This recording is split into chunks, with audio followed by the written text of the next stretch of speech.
कितना तक सवाल पढ़े थे कल? 103। कितना साज बताना है? 104।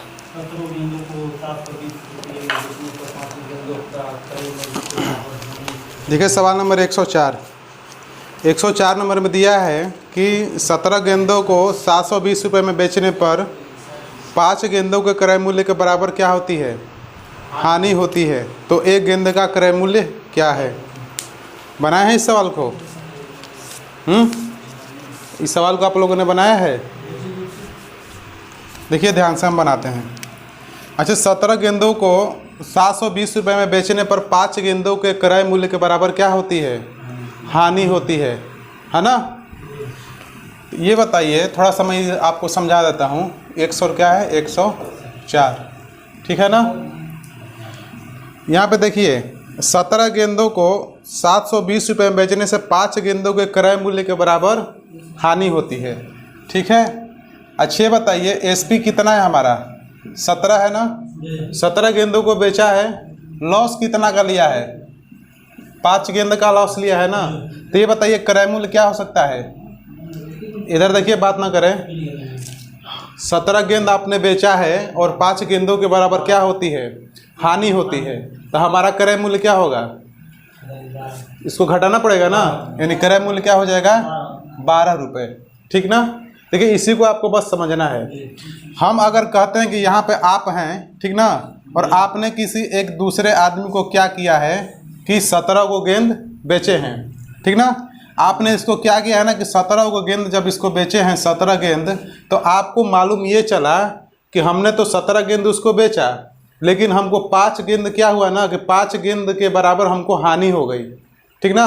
तो कहने का मतलब ये है कि अगर आप इसको 5 गेंद नहीं दिए होते, ये जो ग्राहक है इसको 5 गेंद नहीं दिए होते, तो बताइए आपको क्रय मूल्य तक आपका मतलब जितना का देते ना फायदा होता ना हानि होता ना? तो मैं यहाँ से अगर आपका क्रय मूल्य निकालना चाहूँ, जो आपको 5 गेंद का हानि हुई है, 5 गेंद का हानि कब नहीं होती? जब इसको आप 17 गेंदों पर 5 गेंद इसको वापस नहीं देते, ठीक ना? समझ में आया कि क्रय मूल्य कैसे निकालेंगे? इसको आप 17 गेंद क्या दिए हैं? 17 गेंद जब इसको बेचे हैं तो आपको ये मालूम चला है कि हमने उसको 5 गेंद अधिक क्या दिया है? 5 गेंदों के बराबर मुझको क्या हो गया? हानि हो गया, ठीक ना? अगर मैं उसको 5 गेंद अगर अधिक नहीं दिया होता तो मेरा क्या होता? क्रय मूल्य होता, वो हमारा हानि नहीं होता। यही ना बात है? तो यहाँ पर अगर इसको 5 नहीं दिए होते तो क्या, कितना इसको दिए होते तो हानि नहीं होता? 12 गेंद नहीं दिए होते, 12 गेंद दिए होते तो अब न हानि होता न लाभ होता। ये आपका क्या होता? क्रय मूल्य होता, ठीक ना? यहाँ तक क्लियर है? तो देखिए यहाँ पे, यानी कि देखिए लॉस क्या हो रहा है? 5 गेंद का ना, किस पे? हमको क्या आपको बताना है कि हानि प्रतिशत नहीं, एक गेंद का मूल्य बताना है ना? देखिए एक गेंद का मूल्य बताना है, ठीक है? आपका क्रय मूल्य क्या है? 12 है। बेचा कितना में है? 720 रुपये में है। आप 12 से उतना जितना गेंद आपके पास है अगर भाग दे दोगे तो आपका एक गेंद का क्रय मूल्य निकल जाएगा। तो यहाँ से हम 12 से भाग देते हैं तो कितना बार में? 60, यानी कि 60 बार में, यानी एक गेंद का क्रय मूल्य क्या आ गया? 60। यही आपका क्या हुआ? उत्तर हुआ। समझ रहे हैं क्या? देखिए इसमें हमको ये भी दिख रहा है ना कि ऑप्शन क्या है ना कि ऑप्शन दूर दूर है। बेचा है कितना में? 720 में। आपसे एक गेंद का मूल्य पूछा है। ऑप्शन ए में दिया है कि 45 रुपये, बी में दिया है कि 50 रुपये और सी में दिया है 60 रुपये और डी में दिया है कितना? 55 रुपये। तो ये बताइए जो मेरे पास ऑप्शन है एक गेंद का क्रय मूल्य पूछा है, तो बताइए यहीं में से ना होगा? एक गेंद का जब क्रय मूल्य पूछा है तो बताइए ऑप्शन चारों में से एक हमारा क्या होगा? जो हमारे पास सही होगा, ठीक ना? तो आप ऐसे चेक करो ना कि 720 में किस ऑप्शन से पूरा पूरा भाग जा रहा है, वही मेरा क्या हो जाएगा? उत्तर हो जाएगा। अच्छे बजे 45 से जा रहा है पूरा? नहीं जा रहा है, नहीं जा रहा है ना? तो ये ऑप्शन हो नहीं सकता है। 50 ले जा रहा है, 50 ले जाता तो या तो 700 होता, नहीं तो 750 होता। ये भी नहीं हो रहा है। ठीक है, 60 ले जा रहा है पूरा, 60 से जा रहा है ना? सच्छक यानी ये 60 से पूरा बार में जा रहा है ना, यानी कि 12 बार में, ठीक ना? यानी पूरा पूरा चला जाती है, यही हमारा क्या हो जाएगा, ऑप्शन ये हमारा हो जाता है। देखिए 55 से भी नहीं जा रहा है पूरा पूरा, ठीक ना, तो यानी ऑप्शन से भी इसको क्या करते थे, बना सकते हैं। यहाँ तक कोई दिक्कत नहीं ना, आगे चलते हैं।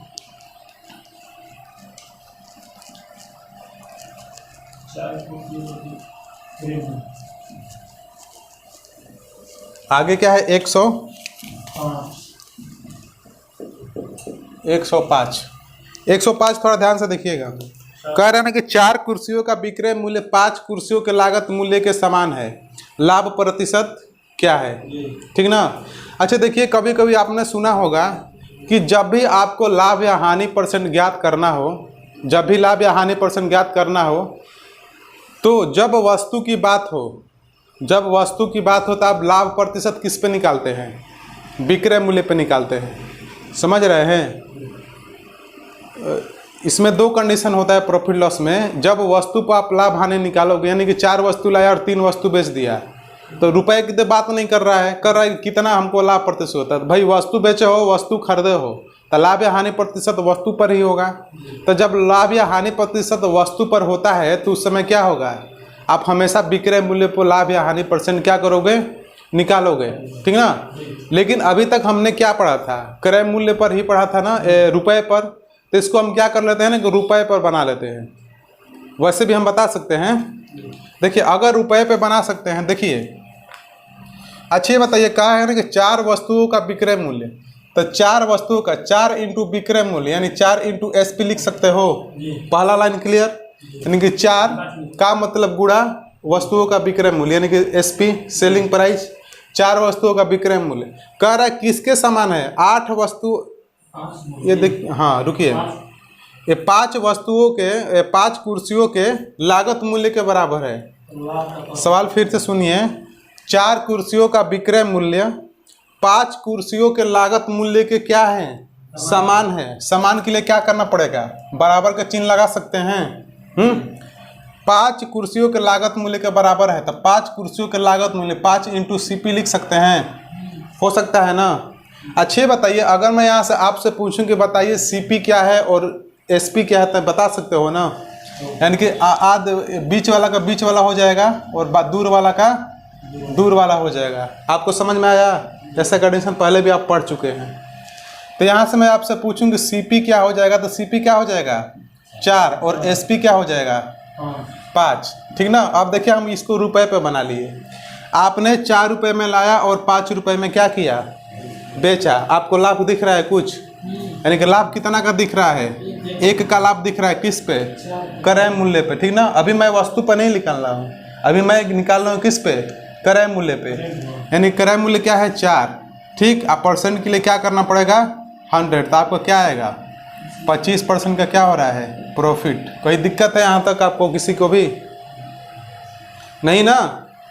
फिर से समझ लीजिए, 4 कुर्सियों का विक्रय मूल्य 5 वस्तुओं के क्रय मूल्य के क्या है, बराबर है। तो बताइए कि लाभ प्रतिशत क्या है। तो मैंने लिखा है ना 4 इंटू SP बराबर 5 इंटू CP। देखिए SP क्या आ जाएगा 5 और CP क्या आ जाएगा 4 आ जाएगा ना। तो मैंने लिख दिया CP 4 और SP 5। दिख रहा है घाटा लग रहा है कि फायदा हो रहा है, यानी 1 रुपये की फायदा हो रहा है। 1 रुपये का फायदा किस पे हो रहा है, क्रय मूल्य पर। अब परसेंट के लिए क्या करना पड़ेगा 100। कोई दिक्कत यहाँ तक। देखिए अब हम विक्रय मूल्य पर कब निकालते हैं, जब वस्तु हम मान कर निकालेंगे। देखिए आपने सही पूछा कि आप निकालिए विक्रय मूल्य पर। देखिए यहाँ में आप देख लीजिए, ठीक। अच्छा ये बताइए, देखिए कह रहा है ना कि 4 वस्तुओं का विक्रय मूल्य, ठीक ना।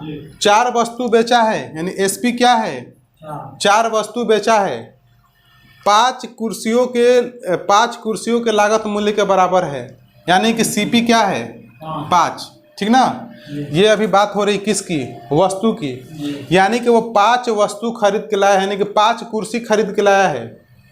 कोई होगा दुकानदार 5 कुर्सी खरीद के लाया है और कितना कुर्सी बेच रहा है 4 कुर्सी बेच रहा है। यानी कि वो 100 रुपये में 5 कुर्सी लाया है और कुर्सी कितना बेच रहा है 100 रुपये में 4 कुर्सी बेच रहा है। तो बताओ फायदा उसको कहाँ से हो रहा है, रुपए में तो अभी हो नहीं रहा है, फायदा उसको 1 कुर्सी की बचत हो रही है।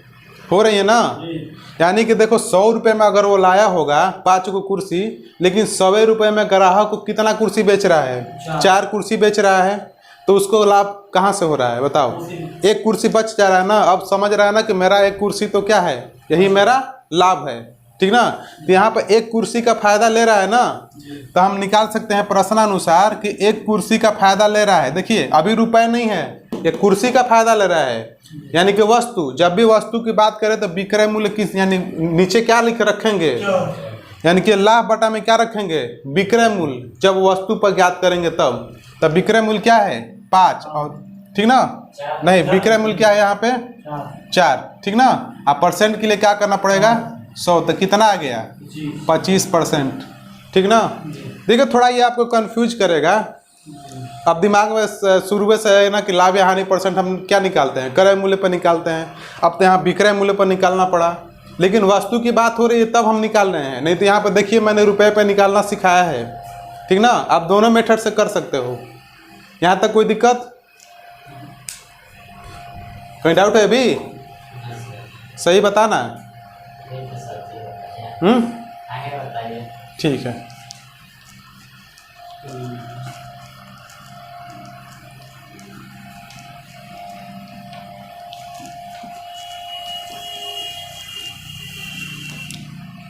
देखिए सवाल नंबर 106। नहीं तो मान सकते हो y बटा में x माइनस वाई इंटू 100 माने,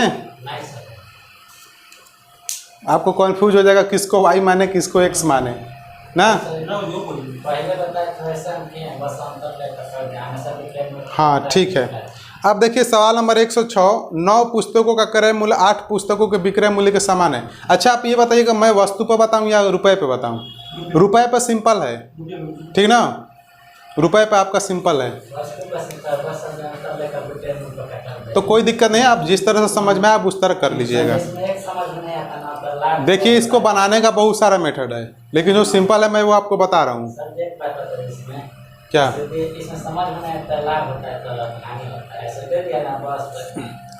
हाँ आपको समझना है कि लाभ हो रहा है कि हानि हो रहा है ना। तो देखिए पहला लाइन को आप लिखिए सीधा, पहला लाइन को आप सीधा लिखिए, आपको समझ में आ जाएगा। कहा है ना कि 9 वस्तुओं का क्रय मूल्य, तो बताइए 9 इंटू CP लिख सकते हैं, यहाँ क्लियर है ना। यानी कि 9 वस्तुओं का क्रय मूल्य, यानी क्या मतलब गुणा 9 वस्तुओं का क्रय मूल्य। इसको आप हिंदी में लिखोगे तो क्या लिखोगे, 9 वस्तु का क्रय मूल्य लिखोगे ना। 9 का मतलब गुणा, CP मतलब कॉस्ट प्राइस यानी क्रय मूल्य। इतना क्लियर है पहला लाइन। 9 वस्तु का क्रय मूल्य किसके बराबर दे रहा है, 8 वस्तुओं के विक्रय मूल्य। तो 8 इंटू क्या लिख सकते हो, 8 इंटू SP लिख सकते हैं आप ना, 8 इंटू SP। इतना क्लियर है आपका। तो यहाँ से आप जान सकते हो मेरा CP क्या है और मेरा SP क्या है, जान सकते हो कि नहीं जान सकते हो। CP क्या आ गया 8 और SP क्या आ गया 9। यहाँ घाटा हो रहा है कि फायदा हो रहा है ये बताओ। रुपए पे मैं निकाला हूँ, यहाँ फायदा हो रहा है कि घाटा हो रहा है, फायदा हो रहा है, ठीक ना। 8 रुपए में खरीदा और बेच कितना में रहा है 9 रुपए में बेच रहा है। तो बताओ 1 रुपये का फायदा हो रहा है ना, किस पे हो रहा है, क्रय मूल्य पे। अब परसेंट के लिए क्या करना पड़ेगा 100, 4 दूना का 8 और 4 से कितना बार में 25 बार में, यानी कि 12 पॉइंट या 12 से 1 बटा में 2%। कोई दिक्कत है यहाँ तक नहीं ना। विक्रय मूल्य पर मान, वस्तु पर माने, देखो वस्तु पर मान रहे हैं या में, देखिए कितना लाया है वो कह रहा है सवाल में कि 9 वस्तुओं का क्रय मूल्य, यानी CP क्या है 9 है और SP क्या है 8 है। वस्तु की बात कर रहे हैं, वो खरीद के लाया है 9 को कुर्सी, 9 कुर्सी खरीद के लाया है। ये आदमी होगा और क्या करता है ना कि 9 को कुर्सी खरीद के लाता है और किसी ग्राहक को कितना बेच रहा है, यानी कि वही आदमी किसी ग्राहक को बेच रहा है 8 कुर्सी। 9 कुर्सी खरीद के लाया और 8 कुर्सी बेच रहा है उतना ही पैसा में। बताओ लाभ क्या हो रहा है, एक कुर्सी बचा रहा है ना। अगर वो 9 कुर्सी लाया और 9 कुर्सी उसको दे दिया होता तो न लाभ होता न हानि होती, लेकिन 9 कुर्सी लाया है और कुर्सी 8 उसको दे रहा है। तो बताओ एक कुर्सी का लाभ हो रहा है ना, यानी एक कुर्सी का प्रॉफिट हो रहा है किस पे, वस्तु। यहाँ वस्तु मैं लिखा हूँ, ठीक ना, वस्तु की बात कर रहा हूँ। तो वस्तु पे क्या प्रॉफिट या लॉस हमेशा विक्रय मूल्य पे होगा। अब परसेंट के लिए क्या करेंगे 100, तभी मिलेगा आपका 12.5 5। कोई दिक्कत है यहाँ तक? यानी इस कंडीशन में लाभ दिख रहा है ना। अगर वो 9 लाता और बेच देता कितना, 12 बेच देता तो क्या होता, हानि होता ना। इतना तक आया समझ में? चलिए ऊपर वाला समझ में आया है ना? दीपक ऊपर आया है समझ में ना? चलिए आगे बढ़ते हैं। तो आप दोनों मेथड से बना सकते हैं।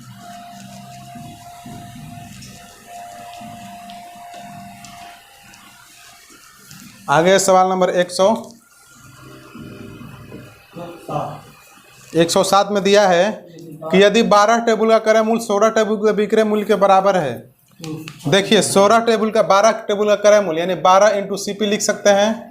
अब बराबर क्या है, 16 टेबल का विक्रय मूल्य 16 इंटू SP लिख सकते हैं।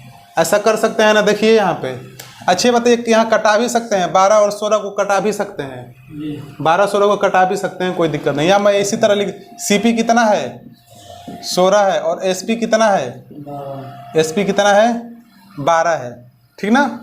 अच्छे बताइए यहाँ पे क्या हो रहा है, बताइए। यहाँ फायदा हो रहा है, घाटा हो रहा है। सामान को 16 रुपए में लाया है और बेच कितना में रहा है, 12 रुपए में बेच रहा है, तो उसको घाटा हो रहा है ना। हानि कितना का हो रहा है, 4 का हानि हो रहा है। किस पे, क्रय मूल्य पे, ठीक ना। 4 रुपए का परसेंट के लिए क्या करो, 100 करो, 4 चौके को 100 यानी कितना हो जाएगा, 25% की क्या हो रही है, हानि हो रही है। कोई दिक्कत है? आप देखिए फिर से कन्फ्यूजन में फिर से तीसरा बार बता रहा हूँ आपको। यहाँ देखिए आपको कह रहा है कि 12 टेबल का क्रय मूल्य यानी CP कितना है, 12 टेबल है, ठीक ना। 12 टेबल लाया है और SP कितना है, 16 टेबल। देखिए वस्तु, अब मैं यहाँ वस्तु की बात कर रहा हूँ, समझ लीजिए, क्लियर आपका हो जाएगा। देखिए 12 को टेबल खरीद के लाया है, ठीक ना। 12 को टेबल 1000 में लाया कि 2000 में लाया है, उससे मैटर हमारा ये नहीं है। यहाँ हमको वस्तु पर लाभ हानि निकालना है। 12 टेबल खरीद के लाया है, CP मतलब 12 यानी 12 टेबल, SP मतलब क्या, 16 टेबल। 12 टेबल खरीद के लाया है और 16 टेबल क्या कर रहा है, बेच रहा है। 16 टेबल बेच रहा है ना। अगर वो 12 टेबल लाता और 12 टेबल है बेचता तो उसको क्या होता, ना लाभ होता ना हानि होती। 12 टेबल लाता और 9 टेबल बेचता तो 3 टेबल का लाभ कमाता कि नहीं कमाता। लेकिन लाया है 12 टेबल और बेच कितना रहा है, 16 टेबल, 4 को टेबल उसको अधिका दे देता है, तो घाटा होगा कि नहीं होगा, घाटा होगा ना। समझ रहे हो। अगर तुम सीमेंट का दुकान खोले हो, सीमेंट का दुकान खोले हो, कोई तुमको 5 बोरी का पैसा देता है ना, 5 पैकेट का, कि आप ये हमारा लीजिए 1500 रुपये और हमको 5 पैकेट क्या दीजिए, सीमेंट दीजिए। तो आप उसको 5 पैकेट की जगह 5 पैकेट नहीं दे देते हो, कितना दे देते हो, 7 पैकेट दे देते हो। क्या दिक्कत है, घाटा हो रहा है कि नहीं हो रहा है। यानी कि अगर वस्तु की बात किया जाए, आपका CP अगर छोटा हो और SP बड़ा हो तो क्या होगा, हमेशा घाटा होगा, ठीक ना। तो हम यहाँ पर देख रहे हैं ना कितना का घाटा हो रहा है, 4 का घाटा हो रहा है। किस पे, 16 पे। यानी कि जब ये वस्तु मानकर हम ज्ञात कर रहे हैं तब, नहीं तो ये सिंपल होता है, रुपए मानकर आप कर सकते हो। तो यानी कि परसेंट के लिए क्या करो 100, तभी क्या आएगा आपका 25% हानि। क्लियर है ना यहाँ तक, हैं? ठीक है।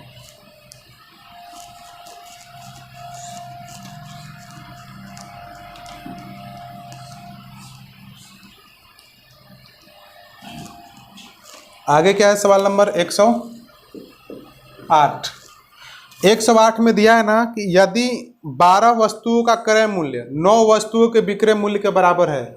देखिए जो लाइन कहा है ना, आप सीधा लिख लीजिए, 12 वस्तुओं का क्रय मूल्य यानी कि 12 इंटू CP लिख सकते हैं। 12 इंटू CP 9 वस्तुओं के विक्रय मूल्य के बराबर है, तो बराबर क्या, 9 वस्तुओं के 9 इंटू SP लिख सकते हैं ना। देख सकते हैं CP क्या है, CP आपका कितना आ गया, 9 और SP कितना आ गया, यानी कि यहाँ पे SP है 12। अच्छी बात है, यहाँ लाभ हो रहा है ना। 9 रुपये में लाए थे और 12 रुपये में बेच रहे हैं, तो 3 रुपये का क्या हो रहा है, लाभ हो रहा है। किस पे, क्रय मूल्य पे। तो बटा में 9, परसेंट के लिए क्या करो 100, तो 33 के 9 तो क्या आ जाएगा 33 सही 1/3% का क्या हो रहा है, प्रॉफिट हो रहा है। कोई दिक्कत है देवाशीष? नहीं, 9 की जगह 12 नहीं रहेगा। हम यहाँ क्या कर रहे हैं, हम यहाँ रुपए पे निकाल रहे हैं। सर जो आपको रुपए जो बताएं सर वैसा देखिए हम यहाँ पर रुपए मान कर रहे हैं, ठीक ना, रुपए मान के कर रहे हैं। अगर या में अगर हम वस्तु, देखिए फिर से, या में अगर हम वस्तु मान के करेंगे, शांत रहिए, या में वस्तु मान के करेंगे तो वस्तु के लिए दिया है ना कि 12 वस्तु का क्रय मूल्य सीपी क्या है, 12 है, और एसपी क्या है आपका 9 है। तो यहाँ बताइए लाभ हो रहा है ना, 12 वस्तु लाया और 9 वस्तु बेच रहा है, 12 टेबल लाया और 9 टेबल बेच रहा है, यानी कि 3 टेबल का प्रॉफिट हो रहा है ना जी। तो 3 टेबल का प्रॉफिट किस पे होगा, जो बेचेगा उसी पे ना होगा। जब वस्तु की बात करें, जब वस्तु की बात करें तो क्या होगा 9, आप परसेंट के लिए क्या करो 100, तब भी क्या आएगा 33 सही 1/3%। देखिए ये वाला सही है, आप इसको कीजिएगा ना तो कंफ्यूज थोड़ा भी नहीं होंगे, ठीक ना। आगे देखते हैं।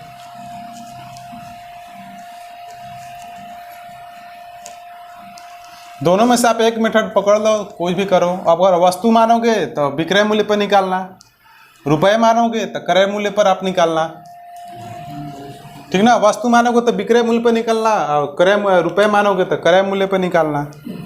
देखिए सवाल नंबर ऐसे ही क्या है, 108 तक बताए थे ना, 109 नंबर, जल्दी जल्दी मैं करा देता हूँ, देख लीजिएगा। सवाल नंबर 109 का रहा ना कि यदि 110 आम बेचने पर 120 आमों के क्रय मूल्य क्या होता है, प्राप्त होता है। 110 आम बेचा है ना, तो 110 इंटू एसपी कर सकते हो, किसके बराबर है 120 आमों के क्रय मूल्य, यानी कि 120 इंटू क्या सीपी दिया है ना। 110 आम बेचने पर 120 आमों के क्रय मूल्य के क्रय मूल्य प्राप्त होता है, तो लाभ प्रतिशत क्या है, ठीक है। अच्छे बताओ, 0 से 0 यहाँ से कटा दो, एसपी क्या आ गया 12 और सीपी क्या आ गया 11, ठीक ना। पास का पास वाला, दूर वाला का दूर वाला, यानी कि हमारा सीपी क्या है 11 और एसपी क्या है 12। लाभ कितना का दिख रहा है जी, 1 का, किस पे क्रय मूल्य पे, रुपए पे निकाल रहे हैं। आप परसेंट के लिए क्या करेंगे 100, तो 9 सही 1/11%। कोई दिक्कत है, ये लाभ होगा, नोट कर लीजिए। आगे देखते हैं।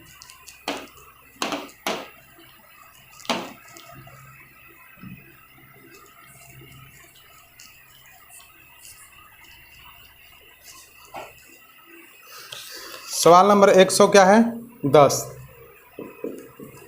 110 में दिया है ना कि 40 वस्तुओं का विक्रय मूल्य 50 वस्तुओं के क्रय मूल्य के बराबर है, ठीक है। 40 वस्तुओं का विक्रय मूल्य, तो क्या करो 40 इंटू विक्रय मूल्य बोला तो 40 इंटू एसपी करोगे, अब बराबर 50 वस्तुओं का क्रय मूल्य, यानी कि 50 इंटू क्या करना पड़ेगा सीपी, ठीक ना, रुपए पर निकाल रहे हैं हम। तो ये बताइए एसपी क्या आ जाएगा 50 और सीपी क्या आ जाएगा 40। यहाँ तक क्लियर है ना। तो हमारा यहाँ पर सीपी जानना चाहूँ तो सीपी 40 और एसपी क्या आ जाएगा एसपी 50। अच्छे बताओ लाभ हो रहा है ना, 40 रुपये में लाया और 50 रुपये में बेचा, 10 रुपये का लाभ हो रहा है किस पे 40 रुपये, परसेंट के लिए 100, तो क्या हो जाएगा आपका 25% का प्रॉफिट। दिक्कत नहीं ना, सवाल से मैं इसलिए जल्दी जल्दी कराते हैं। नोट कर रहे हैं, कर लीजिए जल्दी।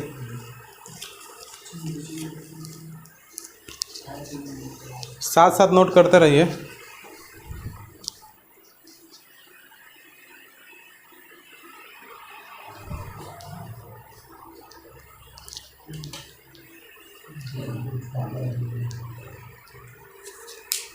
आज संदीप का कन्फ्यूजन ज़्यादा है ना।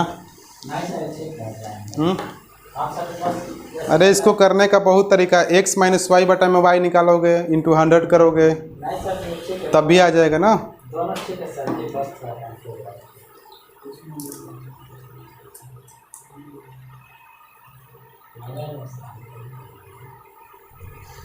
आगे बढ़ते हैं,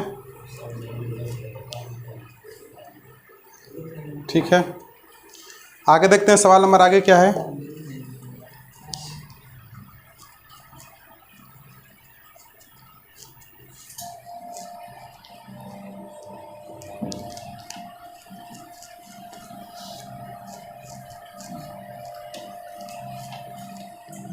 आगे क्या है सर, कितना बताए थे अभी? 110 बताए थे ना। 111, 111 देख लीजिए। देखिए 111 में दिया है ना कि यदि 16 घड़ियों का विक्रय मूल्य 20 घड़ियों के क्रय मूल्य के क्या है, बराबर है, तो क्या कर सकते हो? 16 घड़ियों का क्या दिया है आपका विक्रय मूल्य, 16 इंटू SP कर सकते हैं, बराबर 20 घड़ियों का क्रय मूल्य यानी कि 20 इंटू CP कर सकते हो ना। तो ये बताओ CP क्या हो सकता है? CP 16 और SP क्या हो सकता है? 20। कोई दिक्कत है? देखिए पास वाला का पास वाला और दूर वाला का दूर वाला, ठीक ना। तो यहाँ पे क्या देखो लाभ कितना का हो रहा है? 4 का हो रहा है ना। 16 पे % के लिए क्या करो? 100 करो, तब भी क्या आएगा? 25% का प्रॉफिट। कोई दिक्कत यहाँ तक नहीं ना। चलिए आगे देखते हैं।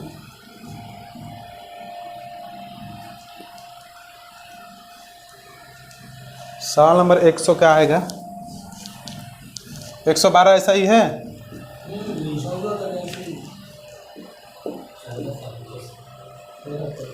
112 एक थोक विक्रेता एक खुदरा विक्रेता को 27 कलमों के मूल्य पर 30 कलमें देता है। यदि खुदरा विक्रेता उसे अंकित मूल्य पर ही बेचता तो उसे क्या लाभ होता?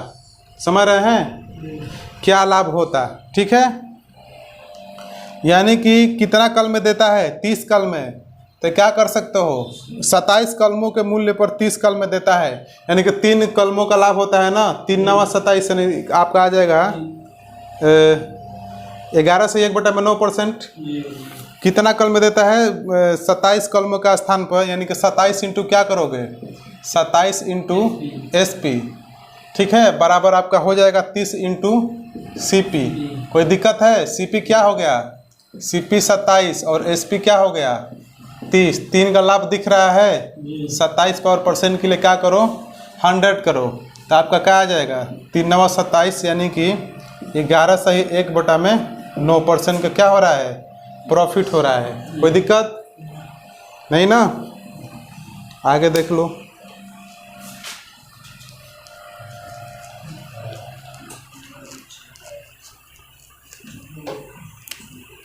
एक 113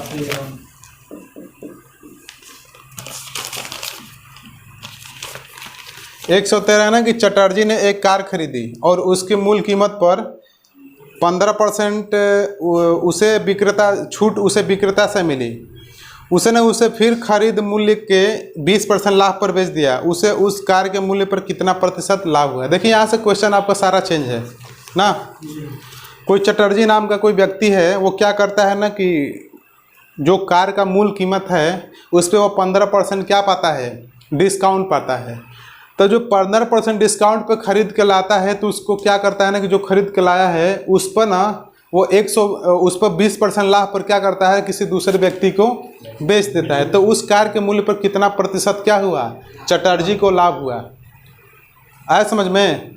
अच्छा, अगर हम मान लेते हैं कि अगर कार का मूल्य 100% होगा या 100 होगा, हम 100 मान लेते हैं कि 100 या 100% होगा, तो वो 15% छूट पर खरीदा है। तो बताइए इसको 15% छूट पर खरीदा होगा, यानी कि 85/100 पर खरीदा होगा कि नहीं खरीदा होगा?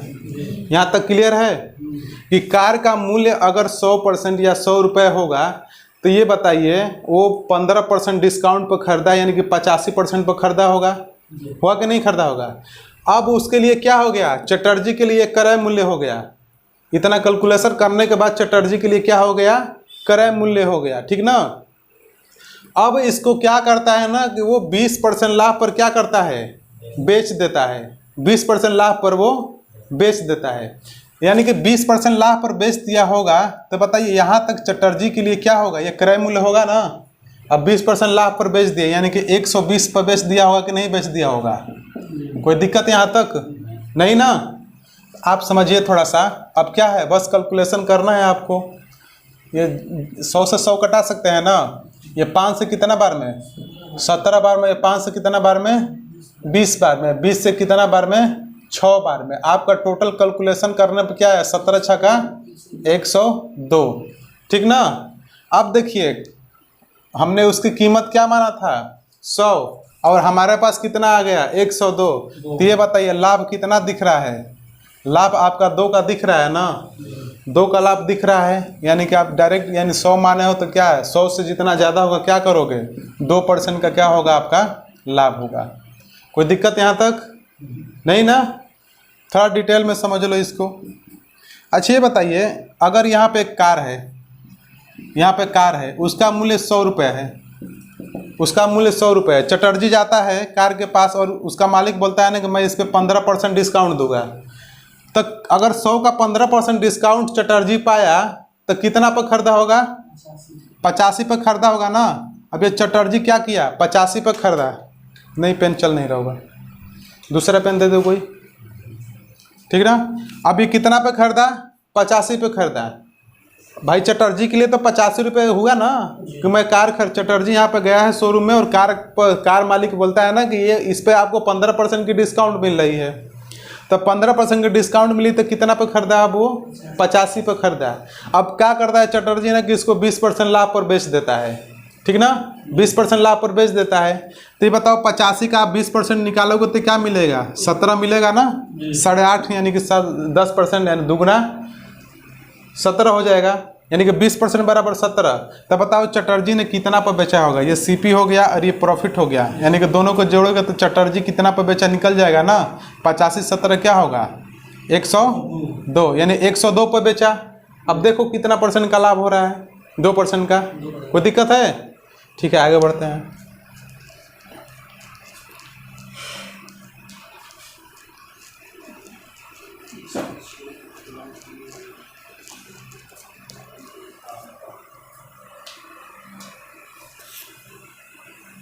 एक सौ कितना बताए,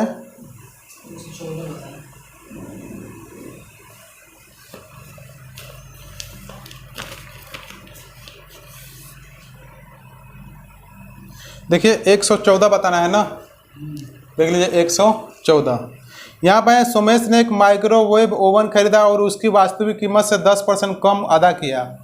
उसने जो कीमत चुकाई थी उससे 30% लाभ पर उसे बेच दिया। सोमेश ने वास्तविक कीमत के लिहाज से कितने % लाभ अर्जित किया। सवाल सेम है, ठीक ना। यहाँ पर मान लेते हैं कि वो 100 रुपये पर क्या होगा, 100 रुपये पर कितना डिस्काउंट पाया, 10% का। तो बताओ 90/100 क्या होगा, आप प्लस क्या 30% लाभ पर बेच रहा है ना, तो 30% लाभ पर बेच रहा है तो 130/100 निकाल सकते हो। देखिए कट सकता है, ये 2 जीरो से 2 जीरो जा सकता है, तो 13 9 कितना हो गया, 117। 100 से कितना जाता है, 17 जाता है, तो 17% क्या हो गया, लाभ। कोई दिक्कत है आपको नहीं ना? संदीप कोई दिक्कत है? चलो ठीक है, तो आगे देखते हैं।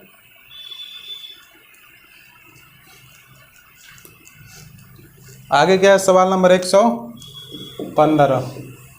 सवाल नंबर 115 में आपको दिया है कि एक व्यापारी एक घड़ी को उसके अंकित मूल्य के 10% छूट पर खरीदा, फिर उसके अंकित मूल्य में 50% की वृद्धि कर बेच दिया। तो बताएं कितना प्रतिशत लाभ प्राप्त हुआ।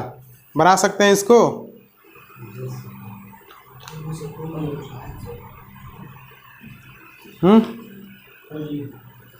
हो जाएगा।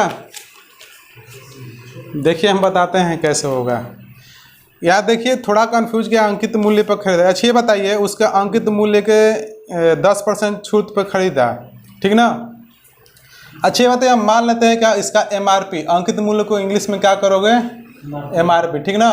MRP अगर हम मान लेते हैं कितना है, 100 है। MRP कितना है, 100 है। अच्छी बताइए कोई कस्टमर अगर 10% डिस्काउंट पर खरीदता है तो कितना पर खरीद रहा है, 90 पर खरीद रहा है ना। ध्यान से देखिएगा, यहाँ फार्मूला वगैरह हम नहीं लगा रहे हैं, आपको बता रहे हैं। 100 रुपये MRP होगा और आदमी 10% डिस्काउंट में खरीदा होगा तो कितना डिस्काउंट है, 10% निकालोगे तो क्या 10, यानी कि 90 पर क्या किया, खरीदा।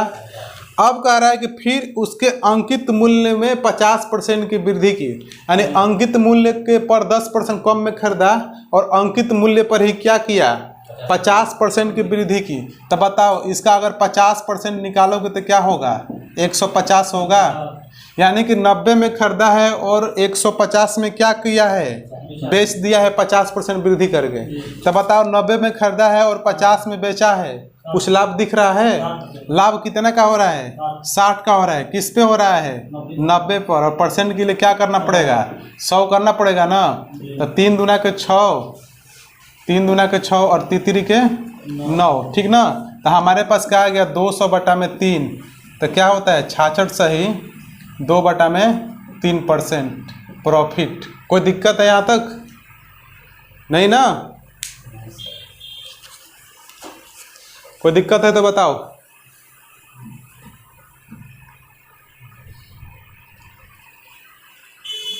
हो गया? जी सर। देवाशीष कहीं दिक्कत है, डाउट है किसी को आपको? सर ऐसे नहीं कर सकता, इससे कम रखते हैं 114 100 फिर 10% कम का माल बता 100 फिर 50% का क्या है एक्सप्रेस 500। बहुत सिंपल है, मैंने बताया है। मानो ऐसा नहीं हो सकता है। क्यों नहीं हो सकता है? 10 इसका बहुत सारा मेथड हो सकता है, वैसे लेकिन जो आपके मेन कॉन्सेप्ट क्या है? जो आपके माइंड में क्या हो जाए? फिट हो जाए, जी सर। ठीक ना। लेकिन वैसे नहीं आ रहा है सर, 35% आ रहा है। देखिए, आप क्वेश्चन को पहले ट्राई खुद से घर पे करें, ठीक ना। आप क्वेश्चन का पहले ट्राई खुद से घर पे करें और यहाँ आके क्वेश्चन को न बनाएं। यहाँ आकर आप केवल समझिए क्वेश्चन को मैं किस तरह बता रहा हूँ। सवाल नंबर 116 देख लेते हैं। 116 में दिया है ना कि सुबोध ने एक रेडियो अंकित मूल्य के 20% छूट पे खरीदा। अच्छी बताइए, अंकित मूल्य अगर मान लेता हूँ 100 रुपये है और 20% छूट पे खरीदा, तो इसका 20% कम करोगे तो कितना हो जाएगा? 80 पे क्या किया है? खरीदा है। इतना है समझ में? उसने उसको जितने में खरीदा था उससे 30% लाभ पर क्या किया? बेच दिया, ठीक ना। उसको अंकित मूल्य पर कितने प्रतिशत लाभ हुआ? ठीक है, निकाल सकते हैं। बताइए कितना आ रहा है?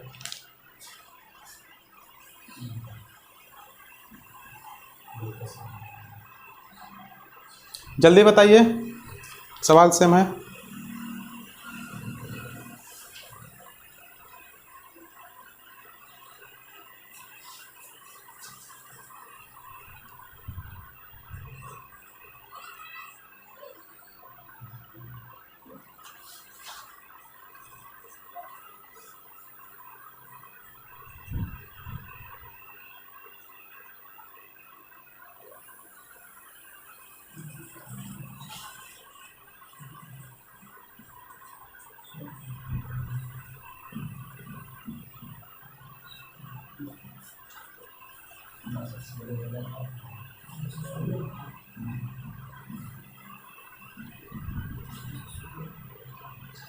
बताइए क्या हुआ?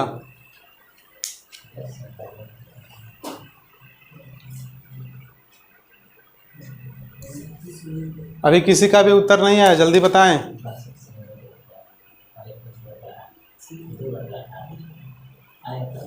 2/8।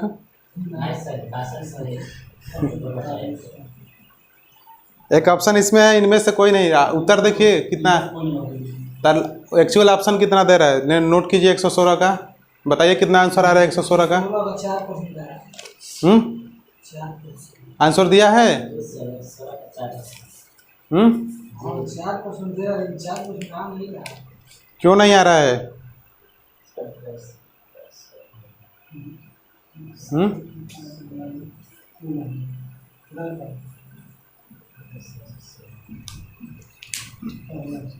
4% नहीं आ रहा है? बताएं, बताना पड़ेगा। अच्छे बताइए, देखिए सवाल पढ़िए ध्यान से, क्या दिया है। इस सुबोध ने एक रेडियो अंकित मूल्य के 20% छूट पर खरीदा। अच्छा ये बताओ, मैंने देख लिया ना कि 20% छूट पर खरीदा, यानी कि सीपी क्या आ गया? सीपी मेरा क्या आ गया? 80। ध्यान से देखिए, अब कह रहा है, देखिए सवाल सभी लोग, उसने उसको जितने में खरीदा था, जितने में खरीदा था। अच्छे बताओ कितने में खरीदा है? 80 में खरीदा है ना। जितने में खरीदा था उससे 30% लाभ पर बेच दिया। देखो एमआरपी पर 30% लाभ नहीं लिया है इस सवाल में, यानी कि जितने में खरीदा था। बताओ 80 तो क्या था एमआरपी? 80 क्या था एमआरपी? 20% डिस्काउंट में खरीदा था, कितने में खरीदा? 80 में खरीदा। जितने में खरीदा था उससे 30% लाभ पर बेच दिया। 130 अच्छी बात है। अब 130 मत लिखो यहाँ, यानी कि खरीदा कितना में है? 80 में है। 80 में खरीदा है ना, और 80 में खरीदा है ना, तो इससे कितना लाभ लिया है? 80 का 30% लाभ पर बेच दिया। तो 80 का 30% निकालोगे तो अतरी का क्या आ जाएगा? यानी कि 24 पर लाभ पर बेच दिया। तो बेचा कितना में है? 104 में बेचा है कि नहीं बेचा है? ठीक ना, 104 में बेचा है ना। तब यहाँ पर ये पूछ रहा है तो उसको अंकित मूल्य पर कितने प्रतिशत लाभ हुआ? किस पे लाभ पूछा है? अंकित मूल्य पर, न कि क्रय मूल्य पर। तो अंकित मूल्य हमारा 100 और हमारा एसपी कितना? 104। लाभ कितना का हो रहा है? 4 का लाभ हो रहा है ना। 4 का लाभ यानी अंकित मूल्य पे पूछा है, और परसेंट के लिए क्या करो? 100 तक कितना आ गया? 4%। कोई दिक्कत? थोड़ा सा आप माइंड भी लगाइए, ठीक ना। क्या हाँ बताइए, 24 कैसे हो गया भैया? ये 80 का मैंने 30% निकाला है। 80 का 30% निकालना है। हाँ 80 का 30%। 80 का 30% हम 110 कर दिया। 80 का 30% 110 नहीं, वो जोड़ना नहीं है। 80 का 30% निकालोगे यानी 30/100, तो क्या मिलेगा? अतरी के 24। मिला कि नहीं मिला? ठीक ना। दिक्कत फिर से बता दें? चलिए ठीक है, तो फिर रहने देते हैं आज यहीं तक।